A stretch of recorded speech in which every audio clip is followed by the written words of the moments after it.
Working the night shift at a convenience store wasn't glamorous, but it paid the bills and gave me the quiet I'd grown to appreciate. I'm Carter, 27, and this job, clocking in from 10 p.m. to 6 a.m., suited my introverted personality. Most nights were uneventful, a few late-night snack runs, a couple of regulars grabbing coffee, and the occasional trucker refueling before heading back to the highway. It was monotonous, but it was safe. Or so I thought. That night started like any other. The weather forecast had been warning of severe storms all week, but I'd seen plenty of those roll through Kansas without much fuss. By the time I arrived at the store, the skies were heavy with dark clouds, and the air had that charged stillness that always precedes a storm. The first couple of hours passed without incident. A few people trickled in, mostly grabbing essentials like bottled water, batteries, and canned goods, storm prep items. I'd barely looked up from my book when the emergency alert buzzed on my phone. Tornado warning. The text urged everyone in the area to take shelter immediately. Figures, I muttered, sliding my phone back into my pocket. Around 11:30 p.m., the wind picked up, rattling the glass doors. Thunder rumbled in the distance, and the fluorescent lights flickered once, twice. That's when the automated message came over the intercom. Attention. Due to severe weather conditions, the store will be temporarily locked down for your safety. Please remain inside until further notice. Great. I glanced at the handful of customers scattered around the store. There were 4 of them. A young couple browsing the snack aisle, an older man in a baseball cap fiddling with a flashlight, and a woman in her 40s who'd been pacing near the coffee machine for the past 10 minutes. None of them seemed particularly fazed by the announcement. I decided to make the best of it, grabbing my store-issued walkie-talkie and preparing to wait out the storm. By midnight, the rain was pounding against the windows, and the wind howled like a living thing. The store felt smaller, claustrophobic even, with the relentless noise outside. I did a quick inventory check to pass the time, noting that most of the shelves were still stocked, despite the day's rush. "Excuse me," the man in the baseball cap called out, waving me over. His voice was gruff but polite. "You got any more batteries in the back? These ones are duds." I nodded. "Yeah, let me grab some for you." I headed to the stockroom, weaving through rows of neatly stacked boxes. The sound of the storm was muffled back there, replaced by the hum of the store's generator. I grabbed a pack of AA batteries and turned to leave when I heard it. A faint creak, like someone shifting their weight on the linoleum floor. "Hello?" I called out, my voice echoing in the small space. No response. I shrugged it off, figuring it was just the old shelves settling. Still, my nerves were on edge as I returned to the front of the store. By now, the young couple had taken a seat near the register, munching on a bag of chips they'd already opened. The older man thanked me for the batteries and returned to examining his flashlight. But the woman by the coffee machine was gone. I frowned. She hadn't checked out, and the store wasn't big enough for anyone to go unnoticed for long. I scanned the aisles, my eyes darting to the blind spots not covered by the security cameras. "Can I help you find something?" I called out, trying to keep my tone light. Nothing. The storm's roar swallowed my voice, leaving an uneasy silence in its wake. I did a quick lap around the store. The restrooms were empty, The aisles clear. Maybe she'd gone to the back room. Customers weren't allowed back there, but people often ignored the signs when they were desperate for the restroom or just plain nosy. The door to the stockroom was ajar when I reached it. My stomach tightened. Pushing it open, I peered inside. The room was empty, save for the same neatly stacked boxes and the faint hum of the generator. Still, the uneasy feeling lingered. I returned to the front, deciding not to dwell on it. She'd probably slipped out before the lockdown started. But something about that explanation didn't sit right. Why hadn't I seen her leave? And why did it feel like someone's eyes were on me every time I turned my back? As the minutes crawled by, the oppressive weight of the storm seemed to seep into the store. The lights flickered again, casting brief, unsettling shadows across the aisles. The young couple had gone quiet, their earlier laughter replaced by subdued murmurs. The older man stood by the windows, staring out into the rain-soaked darkness. I tried to focus on the mundane tasks at hand, restocking shelves, wiping down the counters, but my mind kept drifting back to the woman. Something about her pacing, her furtive glances, felt off in hindsight. And then there was that creak in the stockroom. It was just paranoia, I told myself. The storm, the lockdown, the empty store, all of it was playing tricks on me. Still, I couldn't shake the feeling that I wasn't as alone as I thought. And as the night wore on, that feeling only grew stronger. By 1 a.m., the storm was a full-blown monster. Sheets of rain lashed against the windows, and the howling wind sounded like it might rip the roof clean off. Inside, the fluorescent lights buzzed faintly, creating an unnatural hum that only heightened the tension. The store's lockdown felt less like a safety precaution and more like a trap. The young couple, who had been animated and chatty earlier, now sat quietly near the snack aisle. The man idly flipped through his phone, while the woman leaned against him, her eyes fixed on the storm raging outside. The older man had taken a seat by the magazine rack, occasionally glancing toward the exit, as if willing the storm to end. And then there was the woman. She was still missing. I tried to focus on the register, pretending to count the bills in the till for the third time that night. But my mind kept circling back to her pacing near the coffee machine, the way she'd seemed on edge. I glanced at the monitors displaying the security footage, but there was no sign of her on any of the feeds. My unease deepened. The walkie-talkie crackled to life, startling me. It was Janet, the store's manager, checking in from home. She mentioned that the tornado warning might last another couple of hours and asked me to keep everyone inside.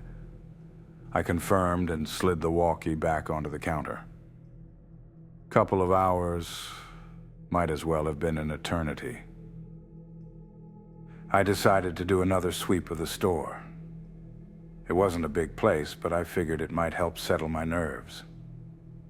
The young man from the couple glanced up as I passed by, his gaze briefly meeting mine. I nodded in acknowledgement, but didn't stop to chat.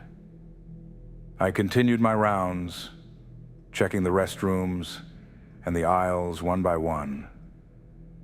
Everything seemed in order. But when I reached the stockroom, my chest tightened. The door, which I'd firmly closed earlier, was slightly ajar. Pushing it open, I scanned the room. Nothing looked out of place. The shelves were still neatly stacked, and the generator's hum was the only sound. But the air felt different, charged in a way that made the hairs on the back of my neck stand up. I lingered for a moment listening, but there was nothing. Just the storm outside. Back at the front of the store, the older man by the magazines caught my eye. He'd been quiet all night, but now he was watching me with a strange intensity. When I met his gaze, he quickly looked away, pretending to be engrossed in a crossword puzzle. The interaction was brief, but it left me feeling unsettled. I made a mental note to keep an eye on him. Time dragged on, each minute feeling like an hour. The storm outside showed no signs of letting up. The rain continued to hammer against the windows, and the wind's howls were relentless. The store felt like it was closing in on me, the walls pressing tighter with every passing second.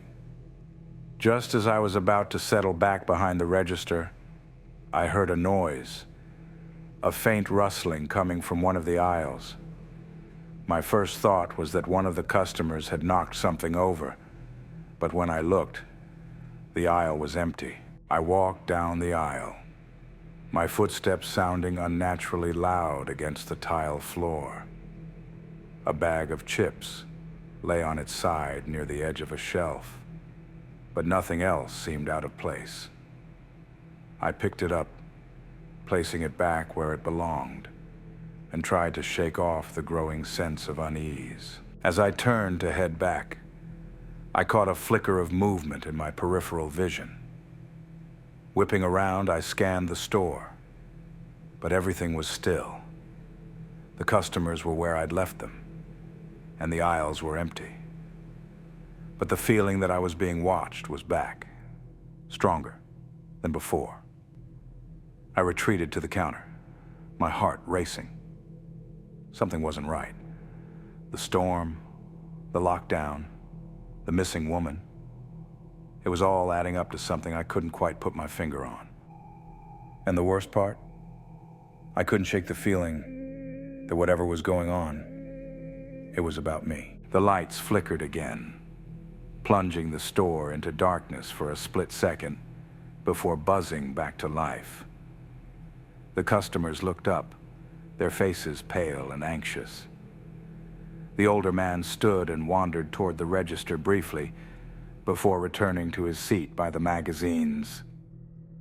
His eyes lingered on me again as he passed, and I tried not to let my discomfort show.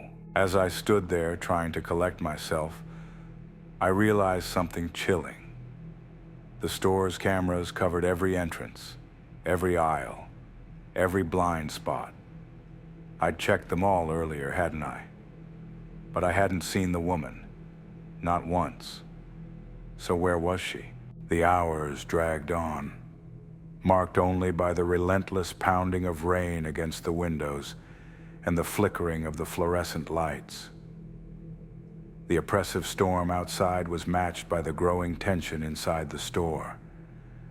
The missing woman weighed heavily on my mind. Every creak of the building, every subtle sound, felt like a warning that something was wrong. I busied myself by rearranging the shelves near the front counter. The repetitive motion helped calm my nerves, but it didn't last. The older man from the magazine rack approached the counter, setting down a pack of batteries and a flashlight. I rang him up quickly, avoiding eye contact, but I couldn't shake the feeling of his eyes lingering on me longer than necessary. Once he returned to his seat, I glanced over at the couple. They were still by the snack aisle, now sitting on the floor and quietly sharing a bag of chips. Their voices were hushed, their earlier cheerfulness completely gone. The woman glanced at me briefly, her eyes filled with unease, before looking away. It was as if everyone in the store could feel the same oppressive weight I did. I stepped into the back office to check the security monitors again. The grainy footage covered every aisle, the front doors, and the stockroom entrance. Still no sign of the woman. It was as though she'd vanished into thin air. My stomach churned at the thought. I scanned each camera feed twice, my hands tightening on the edges of the desk. As I leaned closer, something on one of the screens caught my eye. It was faint, almost imperceptible. But there, a shadow shifted at the edge of the stockroom camera. The angle didn't show much, just a sliver of the doorway leading to the rest of the store. But the movement was enough to send a chill down my spine. Someone was back there. I stood frozen for a moment. The hum of the monitors the only sound in the tiny office. My first instinct was to call Janet, but what could she do from home? The storm had knocked out cell service, and the landline was just as unreliable during weather like this. I'd have to handle this myself. Grabbing the heavy-duty flashlight we kept under the counter, I made my way toward the stockroom. The lights flickered again as I passed the magazine rack. The older man looked up, his gaze following me. But he said nothing. The couple watched as well, their unease mirroring my own. The door to the stockroom was slightly ajar. I pushed it open cautiously, the beam of my flashlight cutting through the dim space. The hum of the generator was louder here, masking any smaller sounds. Rows of shelves loomed around me, casting long shadows that seemed to shift with every step. "Hello?" I called out, my voice steady but strained. No response. I moved deeper into the room, the flashlight's beam sweeping over boxes and crates. Everything appeared untouched, just as it had during my earlier checks. Still, the feeling that I wasn't alone refused to leave me. I reached the far corner of the stockroom, where the shelves ended, and a small space was left open for overflow inventory. The air here felt colder, heavier.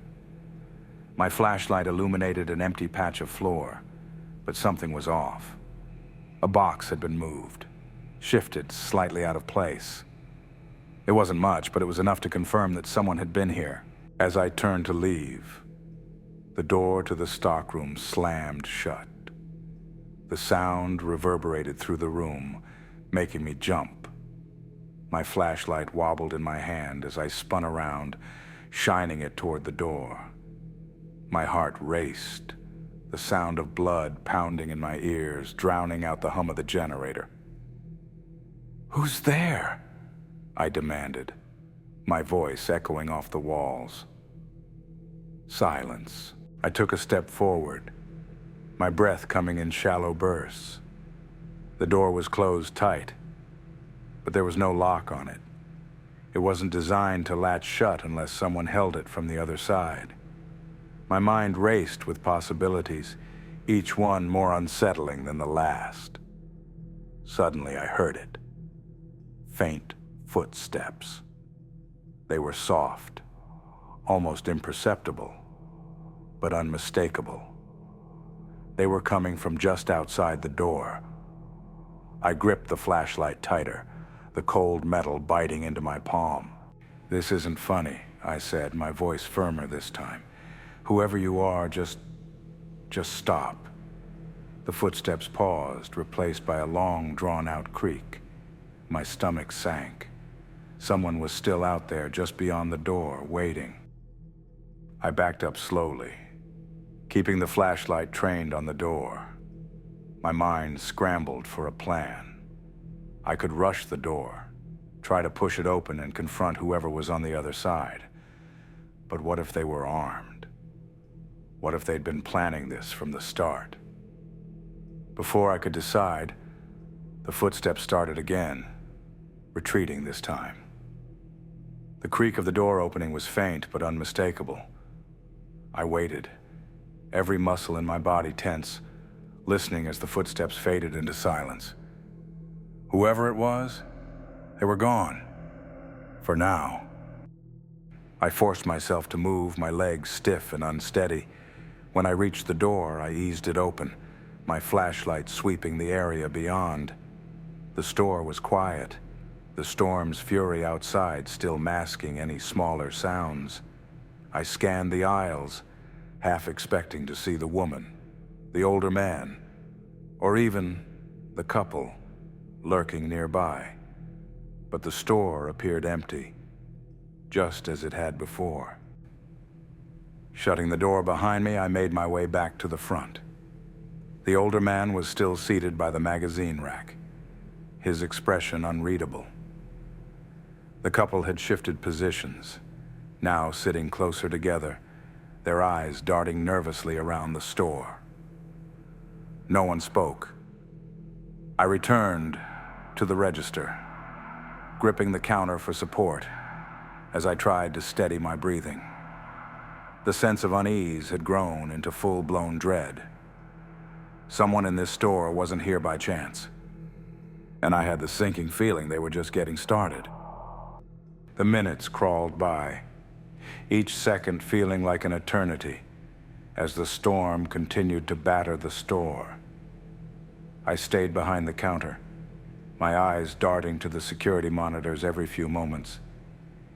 I kept telling myself to stay calm, that this was just a strange night, but the growing dread in my chest refused to go away. The older man by the magazines eventually stood up and walked toward the front of the store. He hesitated near the windows, his back to me as he stared out into the rain-soaked darkness. Something about his posture struck me as off. He'd been quiet all night, but now his movements seemed purposeful, deliberate. My attention flicked to the couple, who were still huddled near the snack aisle. The woman was whispering something to her partner, her face pale and tense. Her partner nodded, glancing toward the older man before looking back at me. It was clear they were just as uneasy as I was. The sense of isolation was suffocating. I decided to distract myself by checking the stockroom door again. It still felt like the epicenter of whatever was happening. Grabbing the flashlight, I made my way to the back of the store, keeping my steps as quiet as possible. The door was slightly ajar, just as I'd left it. I pushed it open slowly, shining the flashlight inside. The shadows cast by the beam seemed to twist and shift, playing tricks on my eyes. I stepped inside, scanning the shelves and corners for any sign of movement. Everything was still. Then I saw it, a shoe print. It was faint but visible, a smudge of dirt on the otherwise clean floor. My pulse quickened. Someone had been here, and they hadn't left through the front. I followed the faint trail, my flashlight trembling in my hand. It led to the far corner of the stockroom, where a stack of boxes had been shifted slightly out of alignment. I crouched down, peering into the narrow gap between the shelves and the wall. For a moment, I saw nothing but darkness. Then my flashlight caught the faint outline of something metallic, a small key. I picked it up, my fingers trembling. The key was old and rusted, its surface rough against my skin. It didn't look like it belonged to anything in the store. My mind raced with possibilities, none of them comforting. The sound of footsteps behind me made me freeze. I turned slowly, my flashlight cutting through the dim light of the stockroom. Standing in the doorway was the older man, his expression unreadable. "Lose something?" he asked, his voice low and calm. I straightened up, gripping the flashlight tightly. "Just checking on things," I said, trying to keep my tone steady. He took a step closer, his eyes glinting in the beam of my flashlight. "Looks like you found something." I slipped the key into my pocket, my heart pounding. "Just some junk someone left behind." The man didn't respond. He stood there for a moment longer, then turned and walked away, his footsteps echoing faintly as he disappeared back into the main store. I stayed in the stockroom for a few minutes, trying to collect myself. The key felt heavy in my pocket, its presence a reminder that something was very wrong. When I finally returned to the front, the atmosphere in the store felt even more oppressive. The couple was still in the same spot, their eyes darting nervously between me and the older man, who had returned to the magazine rack. I forced myself to focus, glancing at the security monitors. That's when I saw it. The missing woman was back. She was standing near the far end of the store, just barely visible on the camera feed. Her back was to the camera, and she was facing the refrigerated section. My stomach turned as I realized she hadn't been there moments ago. It was like she'd appeared out of nowhere. I grabbed the walkie-talkie, but before I could call Janet, the power cut out. The store was plunged into darkness, the hum of the lights replaced by the roar of the storm outside. The emergency lights flickered on, casting the aisles in dim, eerie shadows. "Stay calm," I said aloud, mostly to myself. The couple and the older man were still visible in the faint light, their silhouettes unmoving. But the woman on the security feed was gone again. I reached for the flashlight and shone it toward the refrigerated section, but the beam didn't reach far enough to reveal anything. The oppressive silence was broken only by the occasional creak of the building under the weight of the storm. "Is everything okay?" The man from the couple called out, his voice trembling. "Just a power outage," I replied, my voice shaking slightly. "It happens during storms like this." I didn't believe my own words. Something about the way the power had gone out felt deliberate, like another piece of a puzzle I couldn't yet see. I gripped the flashlight tightly, forcing myself to focus. Whatever was happening, I needed to stay alert. The missing woman, the older man, the strange key, everything was connected, but I didn't know how. And as the storm raged on outside, I realized that the real danger wasn't the weather. It was inside the store with me. The store's dim emergency lights cast long shadows across the aisles, turning every corner into a potential hiding spot. My heart raced as I stood behind the counter, gripping the flashlight so tightly my knuckles turned white. The oppressive storm outside was no longer my main concern. The danger was inside, and I had no idea where it might strike next. I glanced at the couple in the snack aisle. The woman had her arms wrapped tightly around herself, her eyes wide with fear. Her partner stood close, his hand resting protectively on her shoulder. Across the store, the older man sat near the magazine rack, his silhouette still and unnervingly calm in the faint light. He'd been watching me earlier, his gaze lingering far longer than necessary, and I couldn't shake the feeling that he knew more than he was letting on. Then there was the missing woman. I'd seen her on the security monitors just before the power cut out, but now she was nowhere to be found. The memory of her pacing near the coffee machine earlier replayed in my mind. Something about her movements had seemed deliberate, calculated. "Think," I muttered to myself, trying to piece together the fragments of the night's events. The storm, the missing woman, the older man's unnerving presence, and the strange key I'd found in the stockroom. It all had to be connected. But how? The walkie-talkie on the counter crackled to life, making me jump.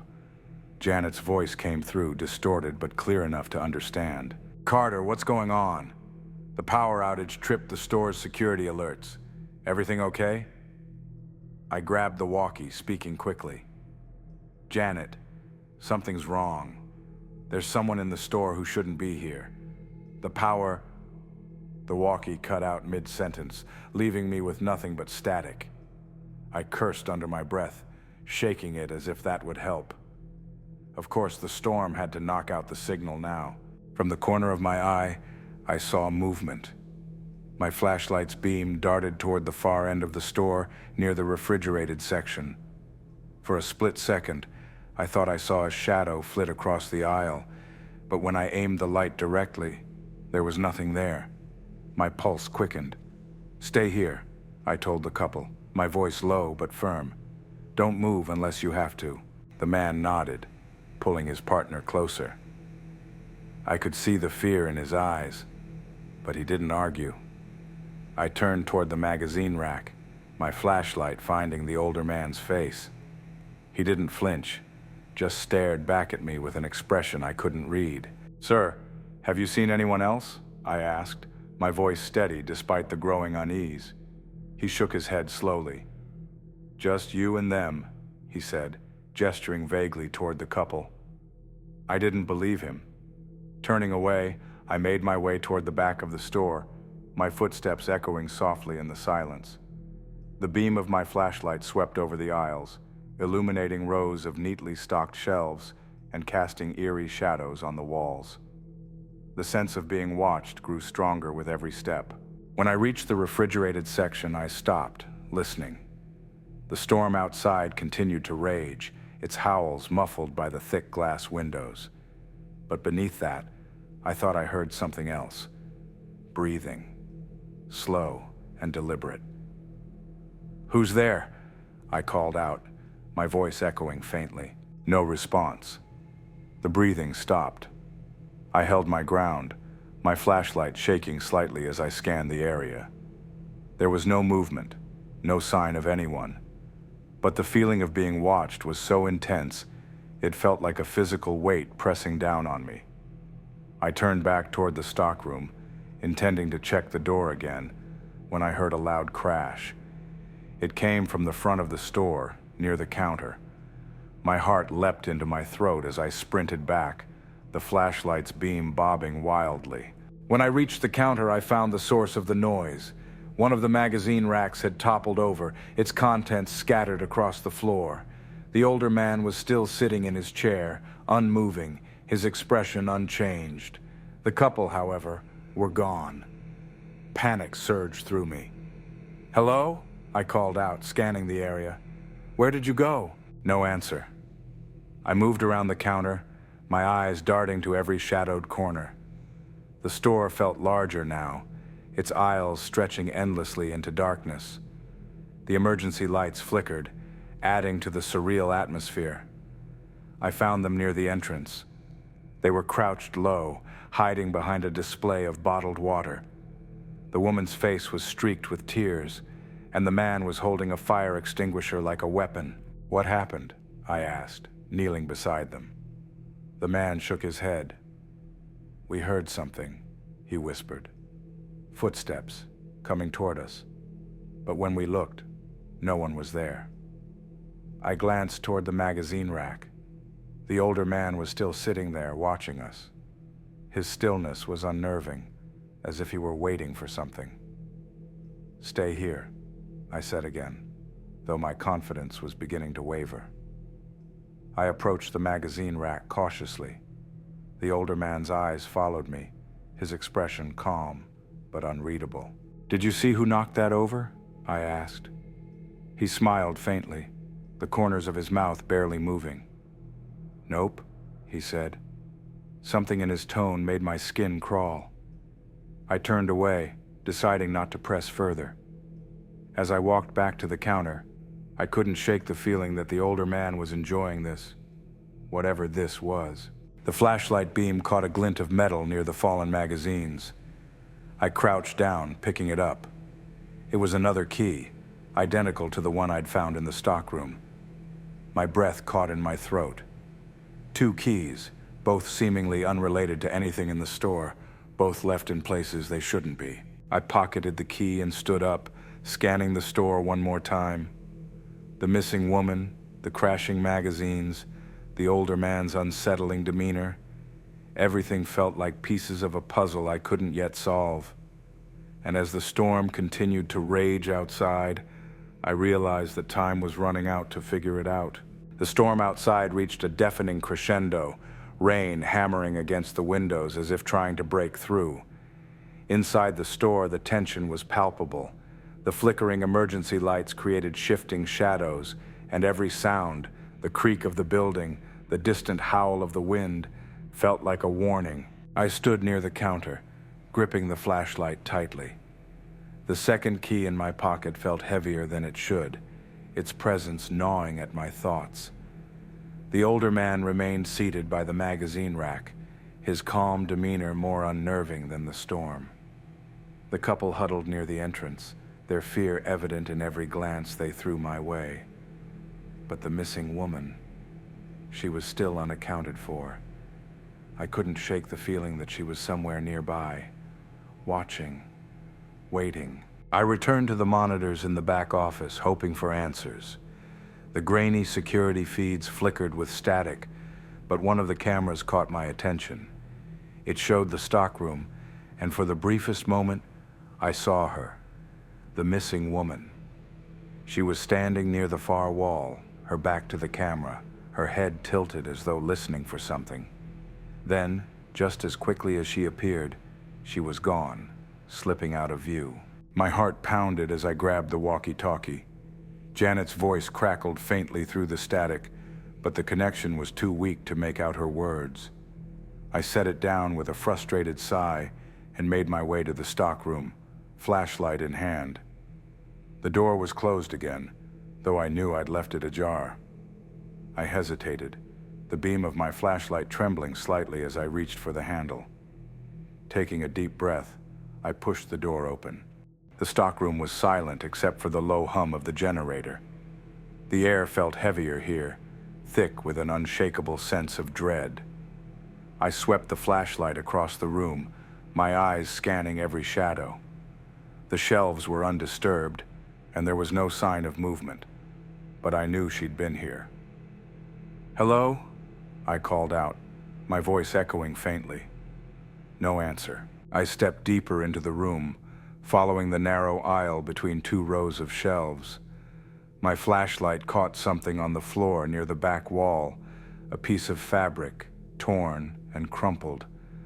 I knelt to pick it up, my fingers brushing against the rough material. It was part of a jacket, the same color the woman had been wearing earlier. A faint sound behind me made me freeze. It was barely audible, like a footstep trying to stay quiet. I turned slowly, my flashlight cutting through the darkness. At first, I saw nothing. Then, from the corner of my eye, I caught movement. She stepped out from behind a shelf, her face partially obscured by her hair. Her clothes were damp, as though she'd been outside, and her eyes were wide and unblinking.